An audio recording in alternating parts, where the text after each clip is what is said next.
3 തിരിയിട്ട് തെളിയിച്ച വിളക്കിന് മുൻപിൽ ഈണത്തിലുള്ള വരികൾ കൊണ്ട് മാത്രമല്ല, അതുവരെ പരീക്ഷിച്ചിട്ടില്ലാത്ത പല ഭാവങ്ങളുടെയും തീഷ്ണത കൊണ്ടും തെളിഞ്ഞു നിന്ന കലാകാരൻ.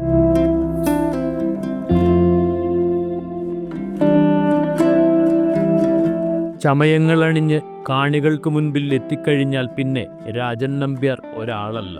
കേട്ടില്ലേ ഉള്ള പ്രയോഗം? ശ്രദ്ധിച്ച് കേൾക്കണം. ഇവിടെ നോക്കൂ, ഞാൻ കേട്ടോ ഉള്ള പ്രയോഗം. എന്താ ഇവിടെ വേണ്ടേ? ദേശം കാണാൻ. ഓ മതിയായോ? ദേശം കൂടി തരാം. ഓ ആയിക്കോട്ടെ. ഈ അമ്മയ്ക്ക് ഉണ്ണിക്ക് വേണ്ടി എന്തെങ്കിലും ചെയ്യാട്ടോ, ഒന്ന് ചോദിക്കൂ അമ്മോട്. എന്തിനോടോ ഇപ്പൊ സുന്ദരിമാരുടെ സംഗീതം എന്ന് പറഞ്ഞത്? സംഗീതം പോരെ എന്നാണെങ്കിൽ സുന്ദരിമാരുടെ ഉപോ അസംഖ്യം ആളുകള് അത് കാണാൻ തരാവും. അച്ഛൻ പോകുമ്പോ ഉണ്ണിയും കൂടി കൊണ്ടുപോകും. നീ ഭീമസേനോട് ഒന്ന് ചോദിക്കും. ഒരു പക്ഷേ അച്ഛൻ്റെ കൂടെ ഉണ്ണിയും കൂടി ആ ഭീമസേനൻ പറഞ്ഞു വിട്ടേക്കും. ഒന്ന് ചോദിക്കുക. ചിലപ്പോൾ ഭീമൻ, അല്ലെങ്കിൽ ദുര്യോധനൻ, മറ്റു ചിലപ്പോൾ കൃഷ്ണൻ. അങ്ങനെ കഥയിൽ തെളിയുന്ന പല ആളുകളാണ് ചാക്യാർകൂത്തിൽ. അതുവരെ മങ്ങിക്കത്തിയിരുന്ന പല ഭാവങ്ങളെയും തെളിയിച്ചുകൊണ്ടാണ് ഡോക്ടർ എടനാട് രാജൻ നമ്പ്യാർ പുതുലോകമൊക്കെ സൃഷ്ടിച്ചത്. അമ്മ നെങ്ങിയാർകൂത്ത് കലാകാരിയാണ്. അമ്മയിലെ കേട്ട ധാരാളം കഥകളിൽ നിന്നാണ് ഞാൻ ഈ കൂത്തിൻ്റെ ഫീൽഡിലേക്ക് വരുന്നത്. കഥ കേൾക്കാൻ എന്നും ഇഷ്ടമുണ്ടായിരുന്ന ആളായിരുന്നു ഞാൻ. അപ്പം അമ്മ കഥകൾ പറഞ്ഞതെന്നാണ് ഉറക്കാറുള്ളത്. അപ്പോൾ ഈ കഥ ചാക്യാർകൂത്ത് എന്ന് പറഞ്ഞാൽ ദ ആർട്ട് ഓഫ് സ്റ്റോറി ടെല്ലിങ്ങാണ്. കഥ പറച്ചിലിൻ്റെ കലയാണ് കൂത്ത്. അച്ഛനൊരു നാടക നടനുമായിരുന്നു. അതുകൊണ്ട് അഭിനയത്തിനുള്ള ഒരു വാസനയും എനിക്ക് വളരെ സ്വാഭാവികമായിട്ട് കിട്ടിയിട്ടുണ്ടെന്നാണ് ഞാൻ വിചാരിക്കുന്നത്. അപ്പോൾ അങ്ങനെ പാഠകത്തിൻ്റെ ഫീൽഡിലേക്ക് അരങ്ങേറ്റം കുറിക്കേണ്ടതിൻ്റെ ഭാഗമായിട്ട് ഒരു 9ാമത്തെ വയസ്സിൽ 10ാമത്തെ വയസ്സിൽ അരങ്ങേറ്റമൊക്കെ കഴിഞ്ഞു. പാഠകത്തിൻ്റെ യുവജനോത്സവത്തിൻ്റെ ഭാഗമായിട്ട് കൂത്ത് പഠിച്ചു. കൂത്ത് കൂടുതൽ ഹാസ്യരസപ്രധാനമാണ്. അപ്പോൾ പാഠകത്തേക്കാൾ കുറച്ചുകൂടി ജനകീയമാവാൻ എളുപ്പമുള്ള ഒരു കലാരൂപം കൂടിയായിരുന്നു ചാക്യാർകൂത്ത്. അങ്ങനെ ചാക്യാർകൂത്തിൻ്റെ ഫീൽഡിലേക്ക് വന്നു. മിഴാവിൻ്റെ താളം പ്രതിധ്വനിക്കുന്ന നമ്പ്യാർ മഠത്തിലിരുന്ന് ഡോക്ടർ എടനാട് രാജൻ നമ്പ്യാർ ഇക്കാലത്തിനിടയിൽ ആടിത്തീർത്തത് ആയിരക്കണക്കിന് വേദികൾ.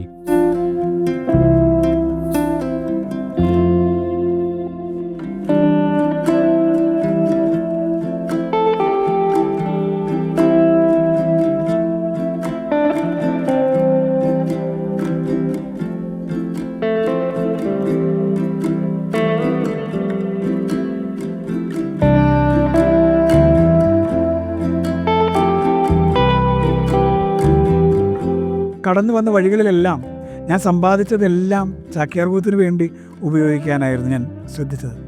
കൂത്തിനെക്കുറിച്ചൊരു വാക്യം പറയാറുണ്ട്. ചാക്യാർ വഴി കിടക്കുന്ന സാധനങ്ങൾ പോലും ഒരു കടലാസ് കിട്ടിയ പോലെ അതുപോലെ എടുത്തു വയ്ക്കും. കാരണം തൻ്റെ ചാക്യാർകൂത്തിൻ്റെ കിരീടത്തിലേക്ക് ഉപയോഗിക്കാൻ.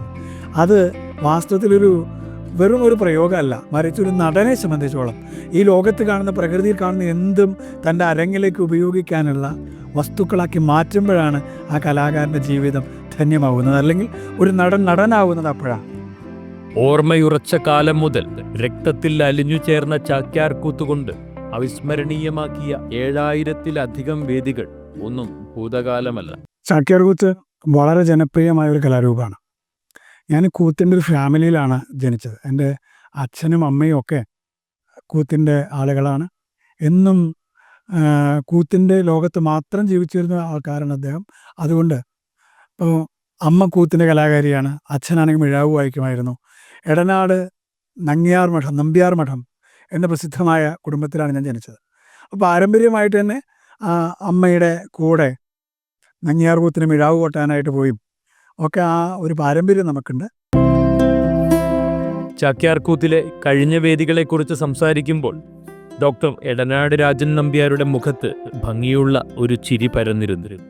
ഇപ്പോൾ ചാക്യാരുടെ ഭാഷ എന്ന് പറയുമ്പോൾ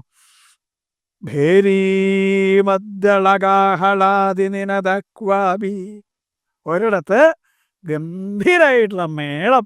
ആ പാഞ്ചാലി സ്വയംവരത്തിലെ ഒരു ഭാഗത്തേക്ക് അങ്ങനെ ചെന്നാൽ കേമായിട്ടുള്ള പ്രയോഗങ്ങൾ അവിടെ എങ്ങനെ കാണാൻ തരാവും. ഒരു ഭാഗത്ത് ചെണ്ട, മദ്ദളം, ഇടയ്ക്ക തുടങ്ങിയതായിട്ടുള്ള ആ വാദ്യഘോഷക്കാരുടെ പ്രയോഗങ്ങൾ എങ്ങനെ കേമായിട്ട് യോഷിതാം ഗീതം ക്വാവിജ, സുന്ദരിമാരുടെ സംഗീതം വേറൊരു ഭാഗത്ത്.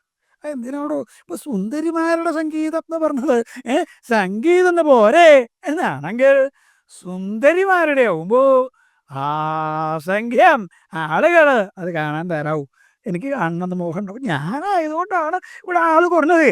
എൻ്റെ സ്ഥാനത്ത് ഒരു സുന്ദരി കുട്ടി എവിടെ ഇരിക്കണമെങ്കിൽ തിരക്കേട് തരോ, ഒന്ന് കാണണം മോഹമായിട്ട് അനവധി ആൾക്കാരുണ്ടാവും. അങ്ങനെ സംഗീതം ആസ്വദിക്കണ ഒരു വേറൊരു ഭാഗത്ത് വിപ്രാണം ഗോചിത അശനതാം, അശനത്തികളായിട്ടുള്ള ബ്രാഹ്മണര് അനവധി പേര് അങ്ങനെ നിരന്നിരിക്കണു. വലിയിട്ട് പപ്പടവും ഉപ്പേരിയും ഉപ്പിലിട്ടതും കാളനും ഓലനും എരിശ്ശേരിയും അച്ചടി പച്ചടി കിച്ചടി കിട്ടിക്കടി പാൽപ്പായസം പഞ്ചാരപ്പായസം അങ്ങനെ സുഖമായിട്ട് ഇങ്ങനെ ചെലുത്തണേൻ്റെ ഉത്സാഹം. എന്താ ഇവിടെ വേണ്ടേ? ലേശം കാളൻ. മതിയായോ? ലേശം കൂടി തരാം. ആയിക്കോട്ടെ. ഇങ്ങനെ ധാരാളമായിട്ട് വിളമ്പണേൻ്റെ ഉത്സാഹം. നല്ല ചുടുക്കനെ അതിശായിട്ടുള്ള ചോറ് അതിഥോ ഒരാളായിട്ട് അങ്ങനെ വിളമ്പണു. ആ ഊണിൻ്റെ ഉത്സാഹം വേറൊരു ഭാഗത്ത്.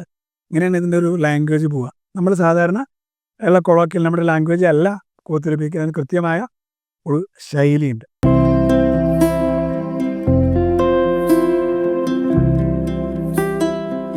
ചാക്യാർകൂത്ത് എന്നാൽ ഹാസ്യം മാത്രമേ ഉള്ളൂ എന്ന് കരുതിയിരുന്ന കാലത്താണ് ഭാസന്റെ സംസ്കൃത നാടകമായ ഊരുഭംഗം കൂത്താക്കി മാറ്റിയത്.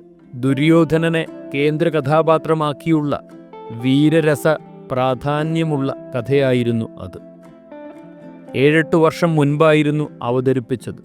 വേദികളിൽ നിന്നെല്ലാം ഊരുഭംഗത്തിന് കൈനിറയെ അഭിനന്ദനങ്ങളായിരുന്നു. 20ഓളം വേദികളിൽ അവതരിപ്പിച്ചു കഴിഞ്ഞു. അതിനുശേഷം പല കഥകളെയും കൂത്താക്കി മാറ്റിയെങ്കിലും ഇപ്പോഴും പലരും ഊരുഭംഗം വേണമെന്ന് തന്നെ ആവശ്യപ്പെട്ടുകൊണ്ടേയിരിക്കുന്നു. അച്ഛൻ നാടക കലാകാരൻ കൂടിയായിരുന്ന തൃക്കാരിയൂർ കൃഷ്ണൻ നമ്പ്യാർ പക്ഷേ എടനാട്ടിലെ കുട്ടിക്കാലം മുതൽ താൻ പഠിച്ചത് കൂത്തും പാഠകവുമായിരുന്നുവെന്ന് രാജൻ നമ്പ്യാർ.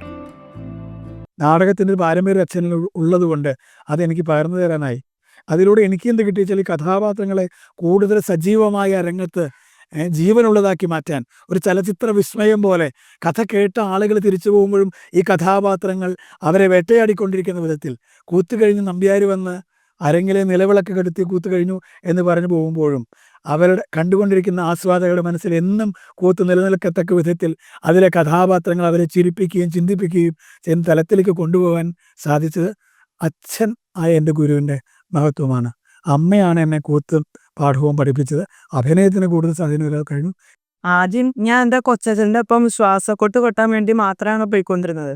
അപ്പോൾ അച്ഛൻ പറഞ്ഞു, നിനക്ക് പഠിച്ചുകൂടെ എന്ന് ചോദിച്ചപ്പോൾ പഠിക്കാം എന്ന് പറഞ്ഞു. അപ്പോൾ അങ്ങനെ വെറുതെ ഒരു ഇതായിട്ട് തുടങ്ങിയതാണ് മിഴാവോട്ടം പഠിക്കല്. അത് ഞാൻ ഏകദേശം ഒരു 5ാം ക്ലാസ്സിൽ പഠിക്കുമ്പോഴാണ് തോന്നുന്നു ഞാൻ പഠിക്കാൻ തുടങ്ങിയത്. അങ്ങനെ പഠിച്ചു. കൊച്ചച്ഛനും അച്ഛനും കൂടിയാണ് എന്നെ മിഴാവോട്ടം പഠിപ്പിച്ചതൊക്കെ. പിന്നെ മിഴാവോട്ടം പഠിപ്പിച്ചു. പിന്നെ അച്ഛൻ്റെ ഒരു കൂട്ടുകാരുണ്ടാക്കി. അപ്പോൾ ഞങ്ങൾ രണ്ടുപേരുടെയും മിഴാവോട്ടം മുഴുവനായിട്ട് കൊട്ടാൻ ഞാൻ ആയണ്ടായില്ല. അപ്പോൾ അങ്ങനെ കൊട്ടി പിന്നെ സ്റ്റേജ് പെർഫോമൻസും അച്ഛൻ്റെ സ്റ്റേജിലിരുന്ന് കൊട്ടാനുള്ളൊരു ഭാഗ്യം ഉണ്ടായി. ഇന്ത്യക്കകത്തും പുറത്തുമായി 7000-ത്തിലധികം വേദികളിൽ കൂത്ത് അവതരിപ്പിച്ച് കഴിഞ്ഞിരിക്കുന്നു ശ്രീ രാജൻ നമ്പ്യാർ.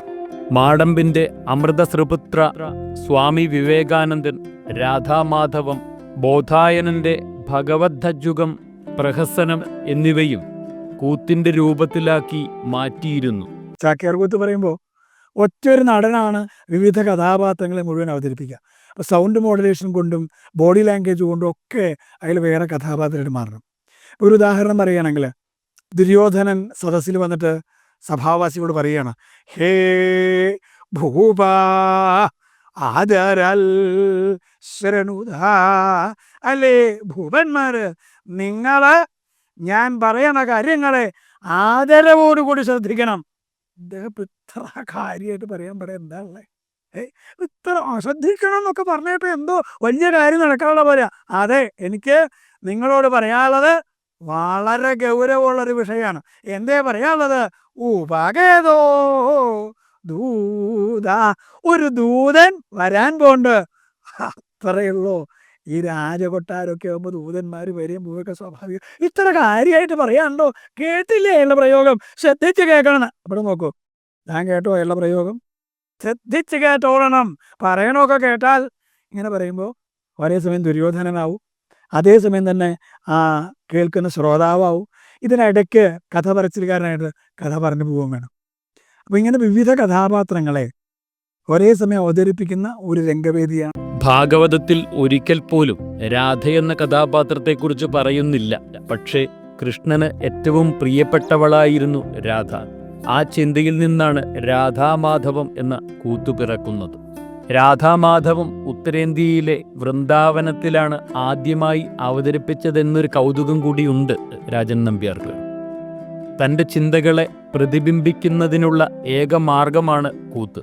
അതുകൊണ്ട് തന്നെയാണ് ആ ചിന്തയെ കൂത്താക്കി മാറ്റിയതെന്നും ശ്രീ രാജൻ നമ്പ്യാർ പറയും.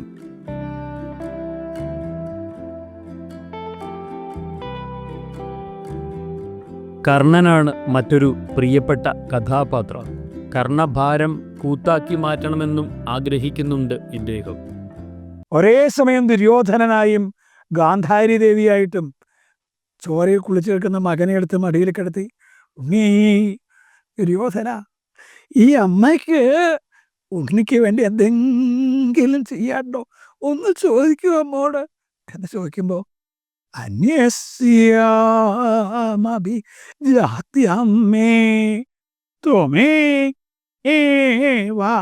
ജനനീ ഭവ. അമ്മേ, എന്തെങ്കിലും മോഹമുണ്ടോ ചോദിച്ച നിലയ്ക്ക് ഈ ഉണ്ണിക്കൊരു മോഹമുണ്ടമ്മേ. ഇനിയൊരു ജന്മം ഉണ്ടെങ്കിൽ അന്ന് ഈ അമ്മയുടെ ഉദരത്തിൽ ജനിക്കാൻ ഉള്ളൊരു ഭാഗ്യം അമ്മേ അടിയന് തരണേ. അമ്മയെ സ്നേഹിച്ച് മതിയായിട്ടില്ല ഉണ്ണിക്ക് എന്ന് പറയുമ്പോൾ ഗാന്ധാരിയായും ദുര്യോധനനായും ദുര്യോധനൻ്റെ ഉണ്ണിയായിട്ട് അച്ഛൻ എങ്ങടാ പോണേ, മരണം മുമ്പിൽ കണ്ട് ചോരയിൽ കുളിച്ച് കിടക്കുക അദ്ദേഹം. അച്ഛൻ മരിച്ചു പോവാണ് ഉണ്ണി. ധൃതരാഷ്ട്രർ പറയും, അച്ഛൻ എന്നെയും കൂടി കൊണ്ടുപോവോ എന്ന് ചോദിക്കണ്ടേ. അച്ഛൻ പോകുമ്പോൾ ഉണ്ണിയും കൂടി കൊണ്ടുപോവോ? ഇത് ചോദിക്കുന്നത് ഇയാളുടെ വേഷം വിദൂഷകന്റെ വേഷമാണ്. ഒരു മീശ മേപ്പോട്ടും ഒരു മീശ കീഴ്പോട്ടും 14 പൊട്ടും വാസികവും കടകവും കടിസൂത്രവും അണിഞ്ഞ ഈ ഒരാൾ അയാളുടെ ഈ ഫിഗറിൽ നിന്ന് ഒരു കൊച്ചുകുട്ടിയുടെ കേവലം ഭാഷയിലൂടെ വാചികാഭിനയത്തിലൂടെ അവിടെ ഇരിക്കുന്ന പ്രേക്ഷകരെ മുഴുവൻ ദുര്യോധനൻ്റെ മകനായ ദുർജയനിലേക്ക് കൂട്ടിക്കൊണ്ടുപോകും. ചോരയിൽ കുളിച്ച് മരണം കാത്തു കിടക്കുന്ന ദുര്യോധനൻ, നീ ഭീമസേനോട് ഒന്ന് ചോദിക്ക്, ഒരു പക്ഷേ അച്ഛൻ്റെ കൂടെ ഉണ്ണിയും കൂടി ആ ഭീമസേനൻ പറഞ്ഞു വിട്ടേക്കും, ഒന്ന് ചോദിക്ക്, അച്ഛൻ്റെ ഉണ്ണിയും കൂട്ടി പോകാലോ എന്ന് പറയുന്ന ഒരു ബ്ലാക്ക് ഹ്യൂമറിലേക്ക് ഇത് കൊണ്ടുപോകുന്നത് പകർന്നാട്ടം തന്നെയല്ലേ എന്ന് ഞാൻ ആലോചിക്കുക. അങ്ങനെയെങ്കിൽ ലോകം കണ്ട ഏറ്റവും വലിയ പകർന്നാട്ടത്തിൻ്റെ കല കൂടിയാണ് ചാക്യാർകൂത്ത്. ഇതുവരെ കണ്ടിട്ടില്ലാത്ത കാണികളിൽ ചിലരെ അവരുടെ വേഷഭൂഷാദികൾ മാത്രം നോക്കി രാഷ്ട്രീയം പോലും മനസ്സിലാക്കുവാൻ ചാക്യാർക്ക് അധിക സമയം വേണ്ടിവരാറില്ല. ചിരിപ്പിച്ചും ചിന്തിപ്പിച്ചും ചാക്യാർ വേദികളിൽ നിറഞ്ഞാടുമ്പോൾ കാണികളുടെ കണ്ണും മനസ്സും നിറയുന്നു. മലയാള തനിമ ഉൾക്കൊണ്ടുകൊണ്ട് കൂത്തിൻ്റെ കുലപതി വേദിയിൽ ചിരിയുടെ മാലപ്പടക്കത്തിന് തിരികൾ തെളിക്കുന്നു. പുരാണകഥയിലെ പല രംഗങ്ങളും പറഞ്ഞുകൊണ്ട് കൂത്തിന് തുടക്കമിടുന്ന ചാക്യാർ പിന്നീട് കേരള രാഷ്ട്രീയവും അവസരവാദവും തുടങ്ങി സ്വയം ആളാകുന്നതുവരെയുമടക്കം അങ്ങനെ നിറയെ വേഷങ്ങൾ. കളിയാക്കിയാലും ആർക്കും അദ്ദേഹത്തോട് ദേഷ്യം തോന്നാത്ത രൂപത്തിലായിരുന്നു അദ്ദേഹത്തിൻ്റെ അവതരണ രീതികളിൽ കൂടുതലും. ഒരുപാട് പോയിട്ടുണ്ട്. ഞാൻ ഒരുപാട് ക്ഷേത്രങ്ങളിലും അല്ലാതെ പുതിയ പുതിയ കഥകളി ചേട്ടൻ ചെയ്യുമ്പോഴൊക്കെ എൻ്റെ കൂടെയൊക്കെ പോയിട്ടുണ്ട്. നന്നായിട്ട് ചെയ്യാറുണ്ട്. ചാക്യാർകൂത്തിൽ ഇതുവരെ മങ്ങിക്കത്തിയിരുന്ന പല ഭാവങ്ങളെയും തെളിയിച്ചുകൊണ്ടാണ് ഡോക്ടർ എടനാട് രാജൻ നമ്പ്യാർ ഒരു പുതുലോകം സൃഷ്ടിച്ചിരിക്കുന്നത്. കൂത്തമ്പലത്തിലെ ഗുരുവായ എടനാട് രാജൻ നമ്പ്യാരെ പ്രേക്ഷക മുമ്പിലെത്തിച്ചതിൻ്റെ സന്തോഷത്തോടു കൂടി ഞങ്ങൾ യാത്രയാവുകയാണ്.